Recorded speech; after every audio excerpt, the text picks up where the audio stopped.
Sophie, pwede bang umalis ka muna sa picture? Pamilya lang, sinabi yon ng asawa ko. Sapat na ang lakas para marinig ng lahat. At sa sandaling iyon, may naintindihan akong isang bagay na simple pero brutal. Nakatayo ako sa loob ng sarili kong pagsasama, pero hindi ako itinuturing na pamilya. Tandang-tanda ko ang eksaktong tunog ng boses niya. Hindi galit, hindi nahihiya. Kaswal, na parang nakiusap lang na iurong ang kotse. Uy, pausog muna saglit. Pamilya lang. Sa isang kislap mata, akala ko nagkamali lang ako ng dinig. Nakangiti na ako. Nakaanggulo sa kamera. Ang kamay ko'y nakapatong pa sa braso niya. Amoy bawang at bagong lutong tinapay ang buong silid. At may isang tumatawa ng malakas sa likuran namin. Nakataas na ang cellphone. Hinihintay na ako ng lahat. Tumingin ako kay Marco, ang asawa ko sa loob ng 7 taon.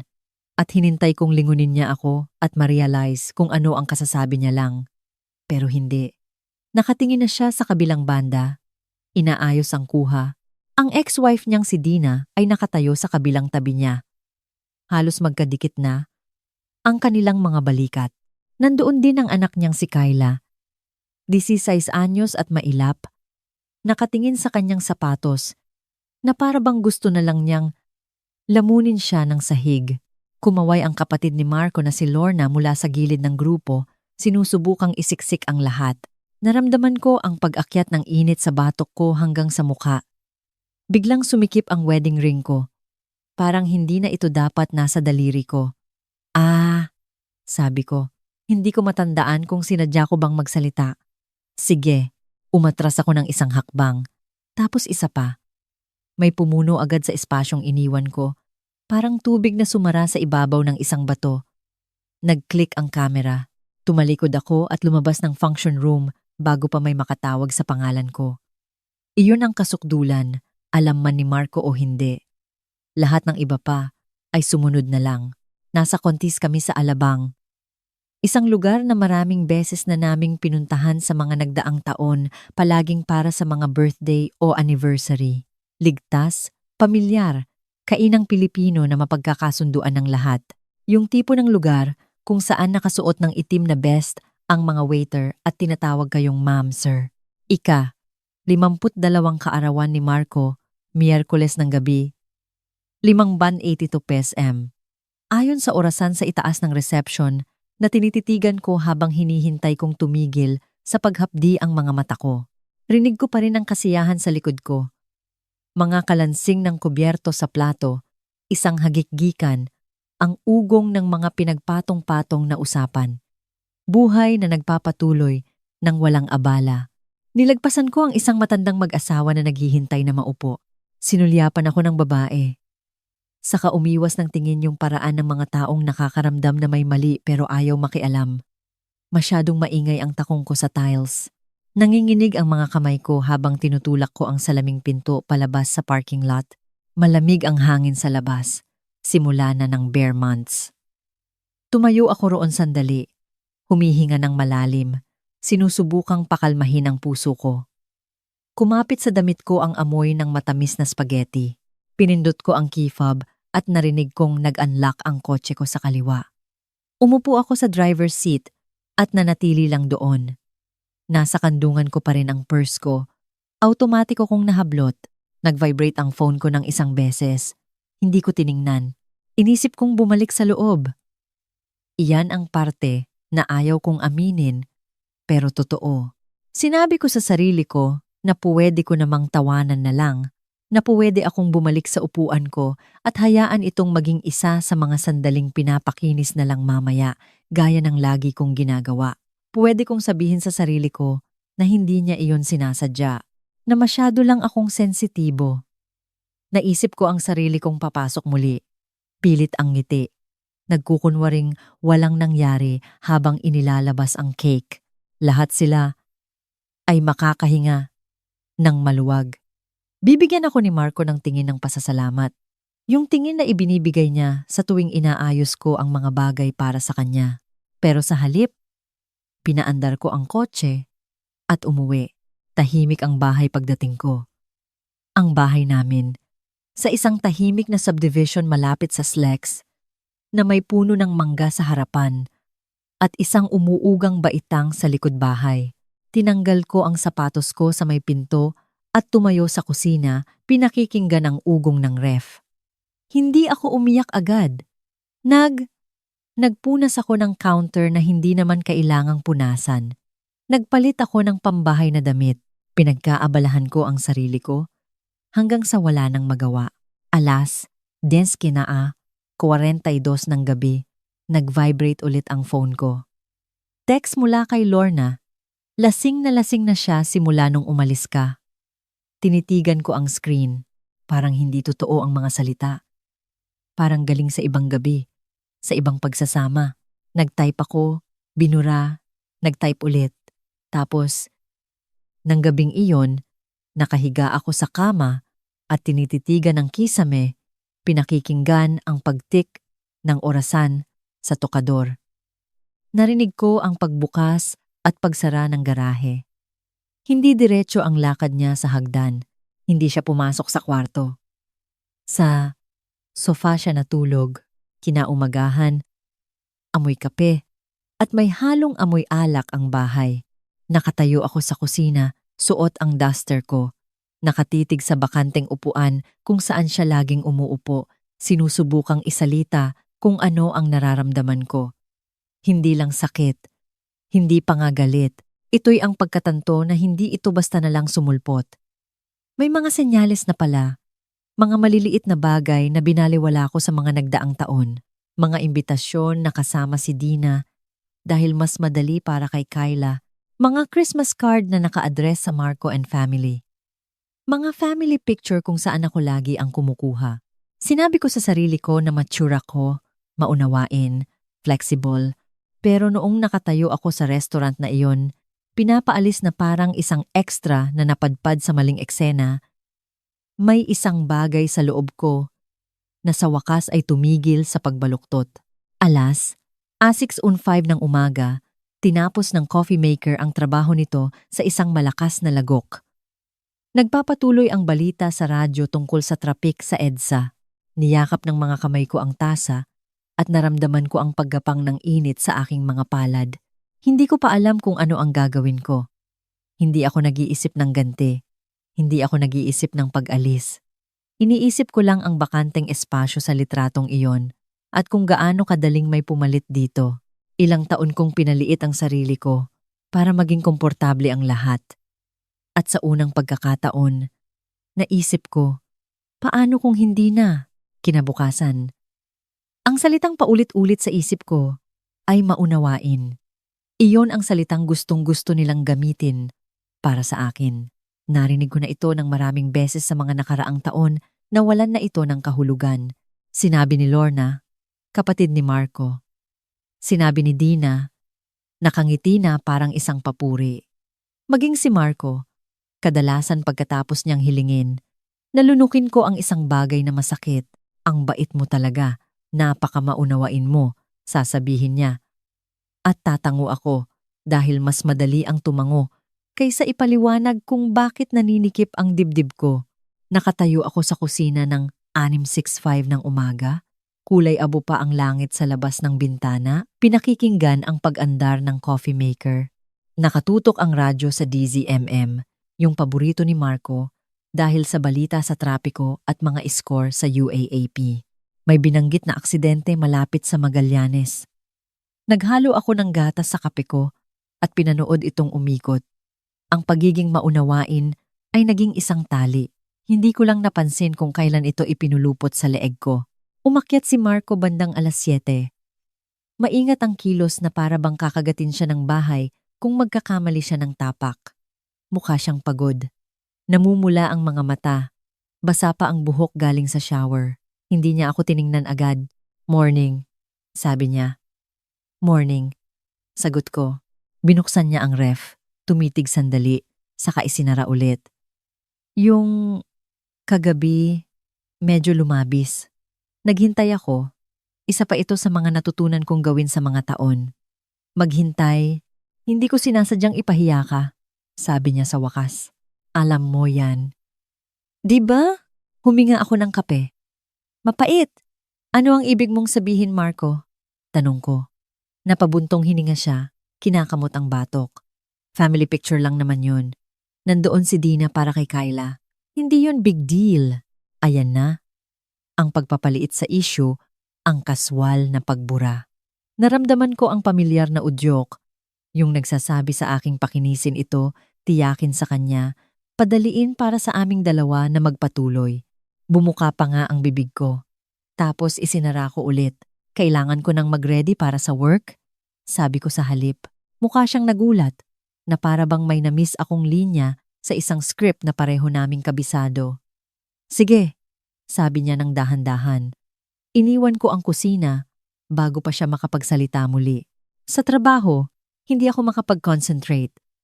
Office manager ako sa isang maliit na construction company sa Pasig. Walang glamour. Telepono, invoice, schedule, yung tipo ng trabaho na inaakala ng lahat ay kusa na lang nangyayari. Bandang umaga, dumungaw si Tita Sharon mula sa accounting sa ibabaw ng cubicle ko. Si Tita Sharon ay 62. Matalas ang isip, maikli ang kulay abong buhok at laging diretsahan. Mukha kang pagod. Okay lang ako. Automatiko kong sabi. Tinaasan niya ako ng kilay. Gusto mo ulitin yan? Napatawa ako ng maikli at walang saya. Sinabihan ako ng asawa kong umalis sa birthday picture niya kagabi. Pamilya lang daw. Hindi humanga o umismid si Tita Sharon. Tumangulang siya ng isang beses. Ayan na yon. Ayan na ang ano? Yung magpapapagod sa'yo. Sabi niya, yung pagod na. Bumalik siya sa desk niya nang walang dagdag na salita. Sa paanong paraan? Mas naramdaman kong nakita ako dahil doon kaysa sa kahit anong pampalubag loob sa mundo. Buong araw, bigla na lang sumusulpot ang mga alaala, tulad ng mga Christmas card. Tuwing Disyembre, ako ang pumipili sa National Bookstore. Yung makapal na cardstock na may naka-emboss na parol. Isinusulat ko ang bawat address. Pinipirmahan ko ng Marco at Sophie. Kapag may mga text ng pasasalamat, laging naka-address kay Marco. Minsan, sumagot pa ang tita niya. Ang bait talaga ni Dina. At naaalala kami. Naalala ko ang neighborhood potluck noong summer nang may nagtanong kung gaano nakatagal hiwalay sina Marco at Dina. At sumagot siya habang nakatayo ako mismo roon. May hawak na tray ng inihaw na liempo. Walang nagtama ng sinabi nila. Pati siya, hindi. Naalala kong nakatayo sa likod ng kamera sa high school graduation ni Kyla, nagzo-zoom para magkasya ang lahat. Noong panahong iyon, sinabi ko sa sarili ko na ganito ang itsura ng pagiging mature. Ito ang kailangan sa isang pangalawang kasal, flexibility. Grasya, pag-uwi ko ng gabing iyon, parang panis na sa bibig ko ang salitang iyon. Maunawain, wala pa si Marco. Nag-init ako ng tirang pagkain at kumain ng nakatayo sa counter. Masyadong tahimik ang bahay. Pagkatapos kumain, binuksan ko ang aparador sa pasilyo para kunin ang vacuum at halos matisod sa isang tumpok ng mga papel na dumulas sa sahig. Yumuko ako para pulutin ang mga ito, inis. Ugali ni Marco na isiksik ang mga bagay kung saan-saan. Mga lumang sulat, insurance statements, mga manual ng appliance na wala na kami. Habang inaayos ko ang mga papel, napansin ko ang isang Manila folder na may sulat kamay sa tab. Mortgage, deed, insurance. Natigilan ako. Hindi ko alam kung bakit ako naupo doon mismo sa sahig at binuksan ito. Siguro pagod na ako. Siguro instinct. O siguro may parte sa akin na naghahanap na ng patunay na hindi ko ito guni-guni. Sa loob, naroon ang mga kopya ng aming mortgage statements, ang home insurance policy, at ang titulo ng bahay. Ang bahay namin. Nandoon ang parehong pangalan namin. Malinaw na malinaw. Nagpatuloy ako sa pagbuklat. May mga bank statement mula sa aming joint account. Mga nakaprint na email mga luma. May petsa mula pa noong mga taon na ang nakalipas. Isang email ang nakakuha ng atensyon ko. Hi babe. Simula nito. Pwede mo bang pirmahan to agad para lang sa refinance? Mas magaling ka naman sa papeles eh. Naalala ko ang gabing iyon, inabot niya sa akin ang mga papel sa mesa sa kusina. Halos tulog na, nagtitiwala sa akin na asikasuhin ito. Ginawa ko, nang walang tanong, sumandal ako sa pader. Ang folder ay nasa kandungan ko. Sa loob ng maraming taon, hinayaan kong maniwala ang lahat na nasa gilid lang ako, na extra ako, opsyonal. Pero sa papel, malayo ako roon. Nag-vibrate ang phone ko. Text mula kay Lorna. Sana alam mo na mahal ka ni Marco. Mahina lang talaga siya sa emosyon. Tinitigan ko ang mensahe. Tapos, ibinaba ang phone nang hindi sumasagot. Kalaunan ng gabing iyon, habang nakahiga mag-isa sa kama, tinititigan ko ang kisame at hinayaan ang sarili kong isipin ang isang bagay na iniiwasan ko buong araw. Paano kung tumigil na ako sa pagiging maunawain? Paano kung itinigil ko na ang pagsasalin ng kanyang pag-uugali? Sa isang bagay na mas madaling lunukin ng ibang tao, ang ideya ay mas nakakatakot kaysa sa inaasahan ko. Ang pagiging agreeable ang naging papel ko sa loob ng mahabang panahon. Hindi ko na alam kung sino ako kung wala iyon. Pero habang papalapit ako sa pagtulog, isang bagay ang malinaw. At baka lang, mas mahalaga iyon kaysa sa inaakala ng lahat. Hindi ko hinanap ang alas ko. Nadapa ako rito. Tulad ng kung paano ka madapa sa katotohanan sa paglilinis ng kalat ng iba. Sabado ng umaga, nag-golf si Marco kasama ang bayaw niya. Sinusubukang magpanggap na walang mali. Naiwan ako sa bahay at ginawa ang laging kong ginagawa kapag kinakabahan. Nag-ayos, mga drawer, mga file, yung tipo ng tahimik na gawaing pisikal na nagbibigay daan sa utak mong makahabol. Inilabas ko ang lahat mula sa aparador sa pasilyo at ikinalat sa sahig ng sala. Mga lumang manual, warranty card, mga tumpok ng hindi pa nabubuksang sulat na para kay Marco. Nag-uri ako, nag-recycle, nagpatong. Doon ko natagpuan ang mga credit card statement. Hindi sila nakatago. Isiniksik lang sa isang lumang kahon ng sapatos na para bang aayusin nila ang kanilang sarili. Naupo ako sa sahig at binuklat ang mga ito. Ang sikmura ko'y humihigpit sa bawat pahina. Mga gastos na kilala ko, ACE Hardware, SR, ang gasolinahan malapit sa opisina niya. At mga iba na hindi ko kilala. Isang bagong set ng golf clubs, isang weekend hotel sa Tagaytay, mga bar tab na nagpataas ng kilay ko. Binuksan ko ang laptop ko at nag-login sa aming bank account. Tapos sa aming credit monitoring app, yung in-set up ko noong mga taon na, ang nakalipas noong sinusubukan naming makakuha ng mas magandang mortgage rate. Pangalan ko, email ko, password ko, tinitigan ako ng mga numero, kalmado at walang kinikilingan. Napakaganda ng credit score ko. Ang sa kanya, hindi. Sumandal ako sa sofa at bumuga ng hininga na hindi ko na malayang pinipigilan ko. Hindi tagumpay ang naramdaman ko, kundi kalinawan. Sa loob ng maraming taon, ako ang nagsisigurong nababayaran ang mga bill sa tamang oras. Ako ang nakakapansin ng mga mali. Ako ang nagpapanatiling matatag ng aming pananalapi habang si Marco ang gumaganap sa papel na provider. Akala ng mga tao, siya ang humahawak ng lahat. Hindi niya sila itinatama. Ako ang gumagawa. Tumunog ang phone ko. Si Tita Sharon. Busy ka? Tanong niya. Medyo, sabi ko. Pero hindi. Sinabi ko sa kanya ang nahanap ko. Hindi detalyado. Sapat lang. Tahimik siya sandali. Alam mo kung anong ibig sabihin yan, di ba? Na mas magaling ako sa spreadsheets kaysa sa inaakala ko. Na binuhat mo siya, sabi niya, sa pera at sa lahat ng bagay. Mahina akong tumawa. Hindi ganyan ang pakiramdam. Hindi talaga. Kapag ikaw ang may pasan, nang hapong iyon, gumawa ako ng appointment sa isang abogado. Ang opisina niya ay nasa Ortigas, sa isang mababang brick building malapit sa isang mall. Amoy lemon cleaner at lumang papel ang waiting room. Pinuno ko ang isang clipboard form na nanginginig ang mga kamay. Kalahating kumbinsido na nag-overreact ako. Si Attorney Patricia Kleinpat ay nasa early 60s, may pilak na buhok na nakatali sa isang mababang bun at reading glasses na nakapatong sa ulo. Inalok niya ako ng tsaa at hindi ako minadali. Ikinuwento ko ang lahat. Ang litrato, ang mga taon ng pagiging maunawain, ang folder sa sahig. Nakinig siya. Paminsan-minsan ay tumatango. Ang kanyang panulat ay gumagalaw sa isang yellow legal pad. Nang matapos ako, ibinaba niya ang panulat.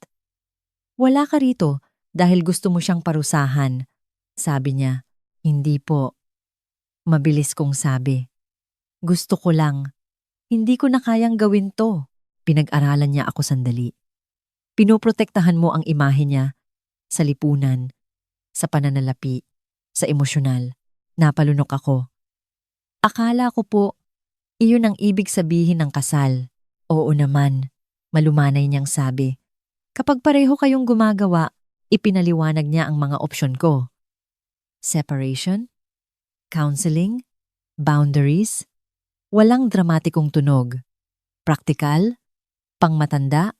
Tapos nagtanong siya, "Alam mo ba kung sino ang nakalista niyang emergency contact sa trabaho?" Mas mabigat ang dating ng tanong kaysa sa inaasahan ko. "Ina-assume ko na ako."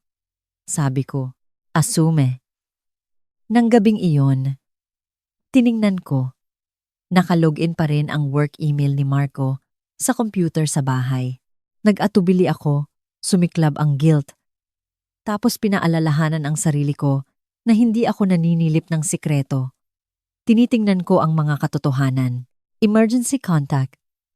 Dina, isinara ko ang laptop at naupo sa dilim. Tahimik ang bahay sa paligid ko. Hindi ako pamilya sa mga litrato. Hindi ako ang unang nasa linya kapag mahalaga. May isang bagay sa loob ko na tumigas, hindi sa galit, kundi sa determinasyon. Sumunod na linggo, tumigil ako sa paggawa ng mga bagay. Hindi sabay-sabay, hindi dramatiko. Tahimik lang.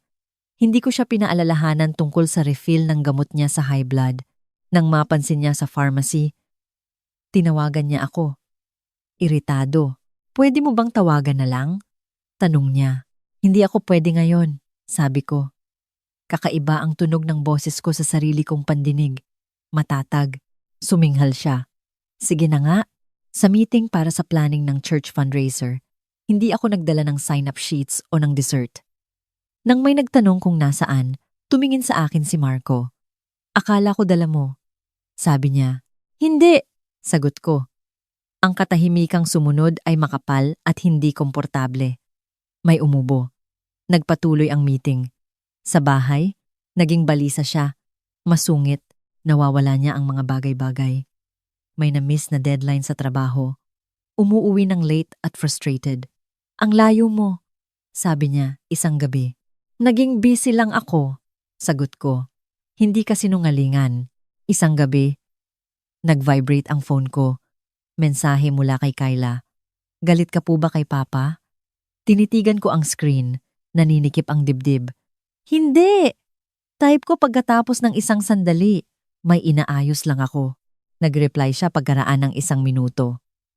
"Hindi ko po nagustuhan yung sa picture." Napapikit ako. Sa sandaling iyon, may naintindihan akong mahalaga. Hindi lang ako ang nakakita. Ako lang ang pinakiusapang umalis. Kapag tumigil ka sa pagsalo ng lahat, hindi sabay-sabay naguguho ang mga bagay. Uuga muna. Iyon ang pinakagulat sa akin. Inaasahan ko ang mga pasabog, akusasyon, isang madramang sagutan sa kusina. Sa halip, ang nakuha ko ay maliliit na pagkukulang na may sapat na pagitan para walang makapagsabi na malas lang. Nagsimulang mawala ang mga gamit ni Marco. Ang cellphone niya, mga susi, mga papel na isinusumpa niyang iniwan niya sa counter.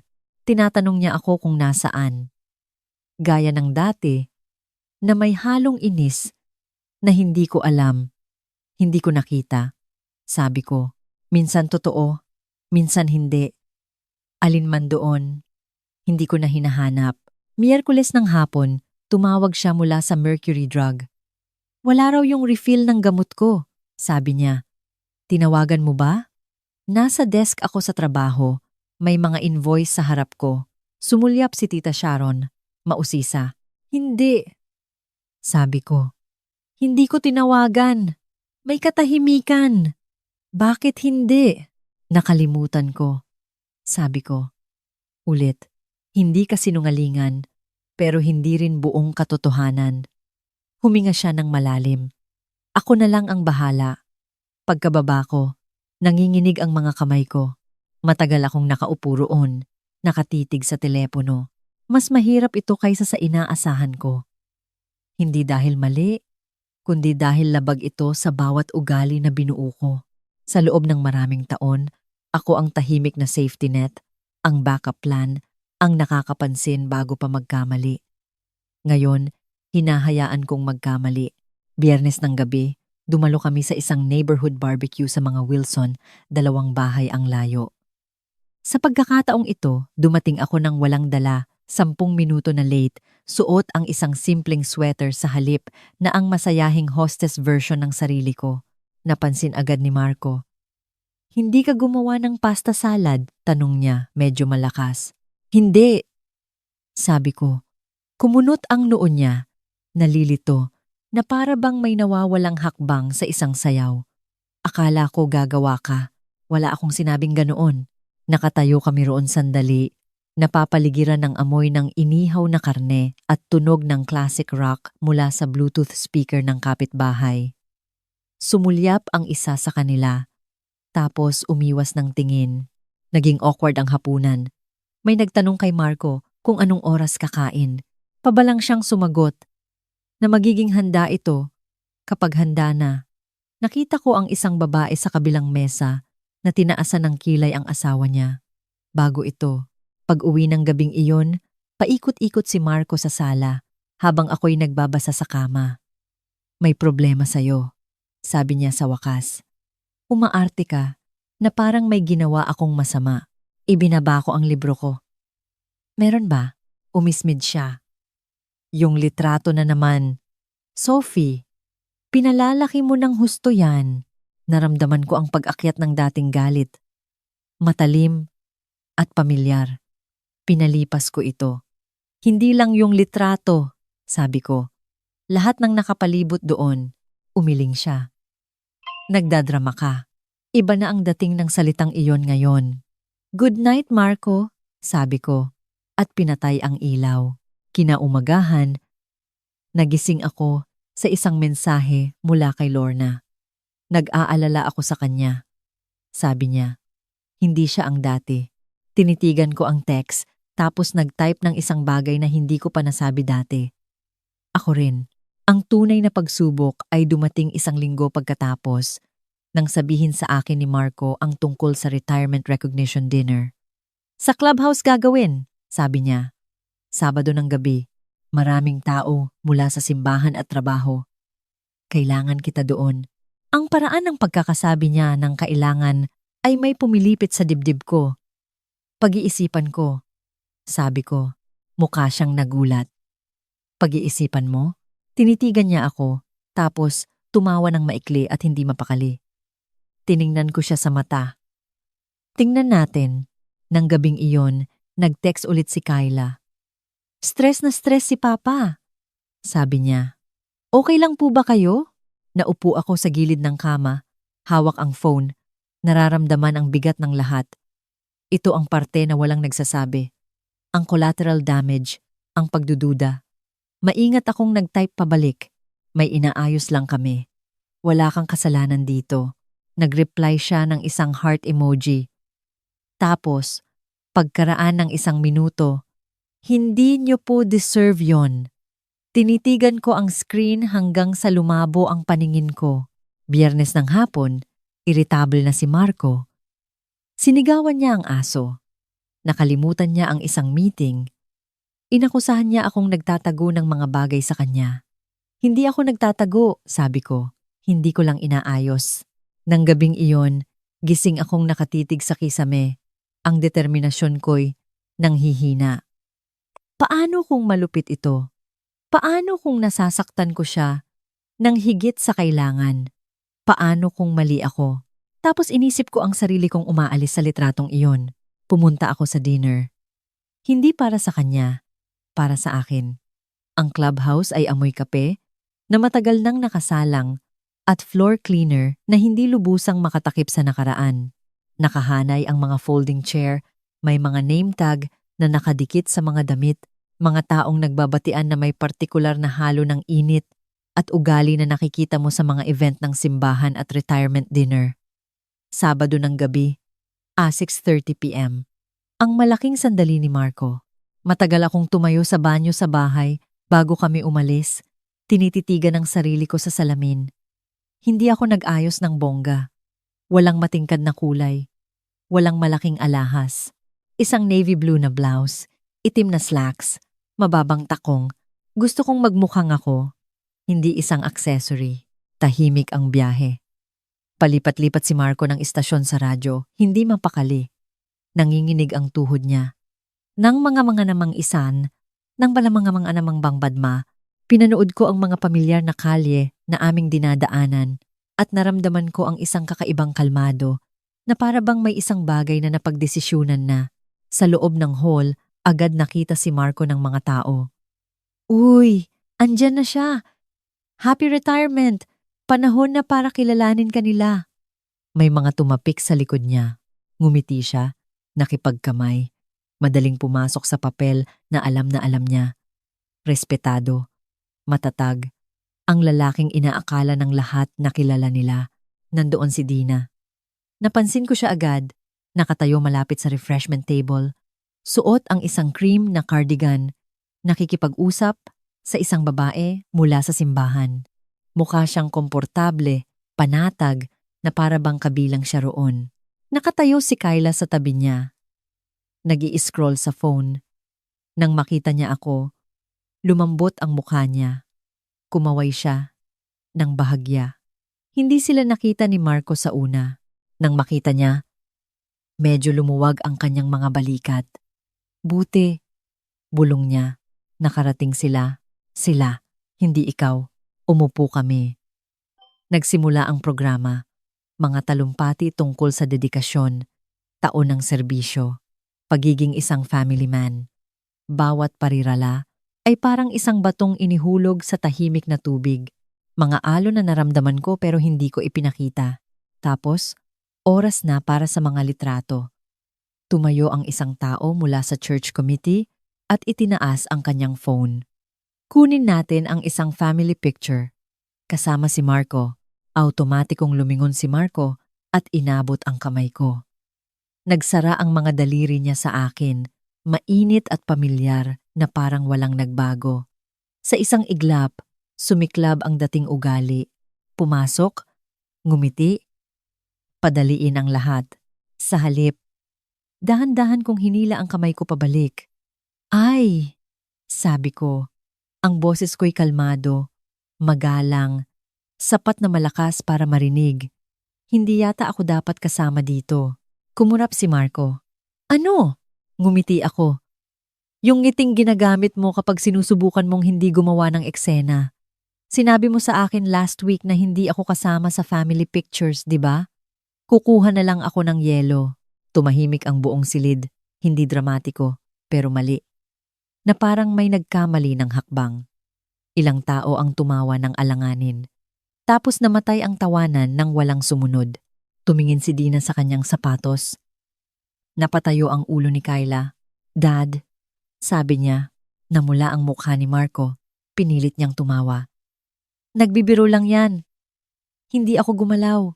Si Tito Romy, isang family friend na kilala ni Marco mula pa high school, ay kumunot ang noo. Nagbibiro ba siya? Marco? Iyon na. Nawala ang ngiti ni Marco. Bumuka ang bibig niya. Nagsara. Dahan-dahang ibinaba ang phone. Walang nakakuha ng litrato. Tumalikod ako at naglakad papunta sa refreshment table. Ang puso ko'y kumakabog nang malakas na siguradong naririnig ng lahat. Nanginginig ang mga kamay ko habang nagsasali ng yelo sa isang plastic cup. Nag-focus ako sa tunog, sa kalansing, sa pagkaskas, kahit ano para lang manatili akong nakatayo. Isang katotohanan na sa wakas ay nakawala na sa silid mamaya sa kotse. Sumabog si Marco. Anong kalokohan yun? Sigaw niya. Ipinahiya mo ako. Nakatitig ako sa bintana habang dumadaan ang mga ilaw ng parking lot. Hindi, mahina kong sabi. Hindi ako. Nagsisisigaw pa rin siya pagdating namin sa driveway. Pumasok ako at nilock ang pinto ng banyo. Ang mga binti ko'y sa wakas ay bumigay. Dumulas ako sa sahig at umiyak. Hindi dahil sa pagsisisi, kundi dahil sa paglaya. Sa unang pagkakataon sa mahabang panahon, nakatayo ang katotohanan sa liwanag. Naging iba ang pakiramdam sa bahay pagkatapos ng gabing iyon. Mas tahimik, oo, pero mas malinaw din. Parang isang bintanang sa wakas ay napunasan. Sa loob ng ilang araw, maingat kaming gumalaw sa paligid ng isa't isa, nagsasalita lang kapag kailangan. Sa sofa ulit siya natulog. Hindi ko na siya pinakiusapang bumalik sa kama. Sinubukan niya muna ang galit, tapos pagkaawa sa sarili, tapos katahimikan. Noong Martes ng gabi, nakatayo siya sa kusina habang naghuhugas ako ng pinggan. Pinapanood ako na parang may hinihintay. Hindi mo kailangang gawin yon, sabi niya sa wakas. Pinatay ko ang gripo at hinarap siya. Hindi ko rin kailangang umalis. Sa litratong yon, kinuskus niya ang mukha, biglang mas matanda kaysa sa dati. Ginawa mo akong katawa-tawa, umiling ako. Nagpakatotoo ka lang. Iyon ang sandali na may nagbago. Hindi nasira, nagbago. Sa mga sumunod na linggo, unti-unting lumabas ang mga kahihinatnan. Hindi lahat dramatiko, pero lahat totoo. Ilang tao mula sa simbahan ang tumigil sa pagtawag sa akin. Ang iba naman ay tahimik na kumausap. Dinalhan ako ni Tita Sharon ng kape isang umaga at sinabing, sa wakas, na may maliit na ngiti. Tumawag si Lorna minsan, awkward at mahina ang boses, at sinabing hindi niya namalayan kung ano ang itsura ng mga bagay mula sa labas. Hindi ko rin namalayan kung ano ang itsura mula sa loob, sabi ko sa kanya. Pumunta si Kyla isang Sabado ng hapon habang wala si Marco. Naupo kami sa mesa sa kusina, kung saan ako pumirma ng mga papel noon nang walang pag-iisip. Masaya po akong nagsalita kayo, sabi niya. Kinakalkal ang gilid ng isang napkin. Lagi kong nararamdaman na dapat akong magpanggap na walang kakaiba. Inabot ko ang kamay niya sa ibabaw ng mesa. Hindi mo kailangang magpanggap sa akin. Mas mahalaga iyon kaysa sa inaasahan ko. Para kay Marco, mas mabagal ang pagbabago. Awkward niyang tinanong ang tungkol sa counseling. 2 session kaming pumunta. Pinag-usapan namin ang mga hangganan, ang respeto, kung ano talaga ang ibig sabihin ng pamilya. Nagbukas din ako ng sarili kong checking account. In-update ang mga beneficiary. Tinanggal ang pangalan ko sa ilang bagay. At inilagay ng matatag sa iba. Walang dramatiko, malinaw lang. Isang gabi, ilang linggo pagkatapos, nagtanong si Marco kung pwede kaming mag-usap.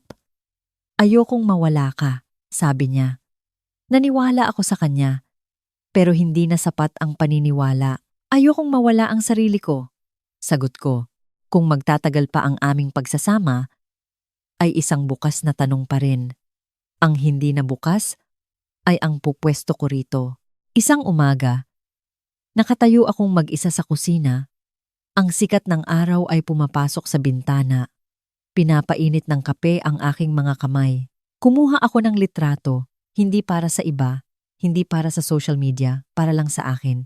Ang mukha ko, medyo pagod, medyo tumanda pero matatag. Ipinrint ko ito at idinikit sa ref, gamit ang isang magnet sa larawan ng buhay ko. Hindi na ako aalis. Kung naramdaman mong pamilyar ang kwentong ito, hindi ka nag-iisa. At hindi pa huli ang lahat para bawiin ang iyong lugar. Salamat sa pakikinig. Ibahagi mo. Kung nakarelate ka, manatili kung kailangan mo ng paalala.